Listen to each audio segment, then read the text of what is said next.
So let's talk about a phrase you hear all the time, above board. You hear it from politicians, business leaders, maybe even your coworker, right? They all want you to know that their dealings are totally, completely transparent. But have you ever stopped to think, why do they have to say it? It's funny, the more someone insists they're being honest, the more suspicious it starts to sound. Let's dig into why that is.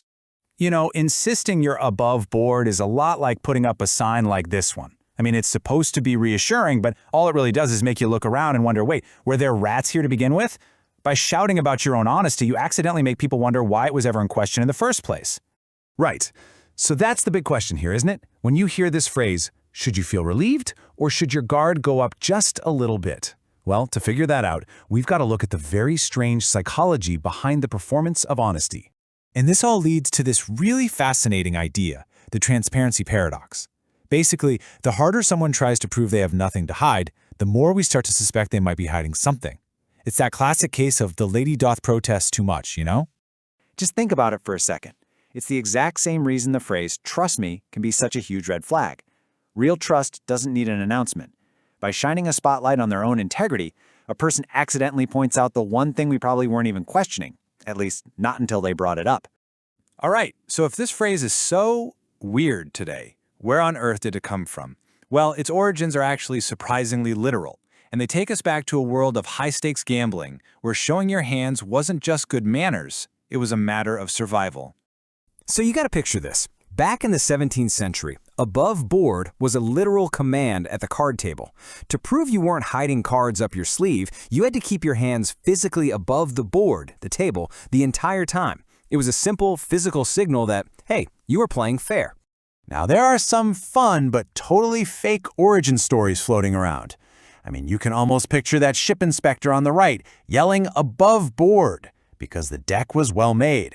But nope, the real history is a little less dramatic, and it's rooted right there on the left, in those tense moments at the card table. And over time, like language always does, the phrase started to drift away from its literal roots. It left the gambling den and walked out into the wider world. Suddenly, being above board wasn't about showing your physical hands anymore. It was about showing your metaphorical ones, in business, in politics, in pretty much any deal you can imagine. And that brings us right up to today, where being above board has turned into this weird kind of performance art. We call it transparency theater, a place where the appearance of honesty can sometimes be way more important than the real thing. I mean, just look at the corporate world. A company might drop this massive sustainability report, a huge performance of transparency. But if you dig deep enough, you might find the stuff they don't want you to see, like their offshore tax havens. This quote here says it all. They're transparent about everything they want you to see. Oh, and politicians, they are masters at this game. They'll say everything is above board because technically they've met the bare legal minimum for disclosure. As this quote gets at, being transparent within the framework of applicable regulations is really just a clever way of saying, I'm telling you only what the law absolutely forces me to. But let's be honest, we all do this, right? Think about dating profiles or what you post on social media. We're performing a version of our lives that feels authentic, but is also, heavily curated. We're not exactly lying, but like this quote says, we're definitely presenting the most polished, best-case scenario version of ourselves and calling it honesty. And it even happens in our closest relationships. A parent might promise to be completely truthful with their kids, but that truth is often very carefully edited. This quote just captures that perfectly, right? Transparency is limited to what's age-appropriate. Okay, so this has to make you wonder why. Why are we all so obsessed with signaling our honesty while at the same time hiding parts of ourselves? Well, the answer really gets to the core of what it means to be a human being living in a social world. This table here, it breaks it down beautifully. Look at the left column, the signal. That's what we say. Things like, I'm being completely honest. Now look at the right column, the need.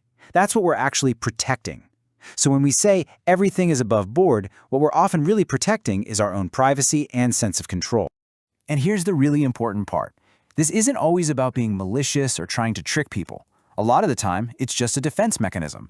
We all want the social currency that comes from being seen as trustworthy, but we also have this powerful, deep-seated instinct to protect ourselves from being judged. And above board is the phrase that lives right at that crossroads. Okay, so this all leads to a final and I think much more interesting idea. If loudly declaring our transparency is kind of flawed, then what's the alternative? Maybe we need a new definition of integrity that goes beyond just being above board. And this quote really gets to the heart of it. Maybe true integrity isn't about throwing open the doors to every single part of your life. Maybe it's about being honest about the fact that you have doors. Admitting you have boundaries can be far more trustworthy than pretending they don't exist at all. And this takes us full circle, right back to that card table. Think about it. Those 17th century gamblers, they weren't asked to reveal their strategy or what they were thinking. They just had to keep their hands visible. They were playing by the rules and demonstrating fairness, all while protecting the information that was private. So that really leaves us with this one last question to chew on. In a world that seems to demand radical, total transparency, maybe the real goal isn't to put everything out on the table. Maybe it's about finding a way to be fundamentally truthful, to play by the rules while still holding some of our cards close to the chest.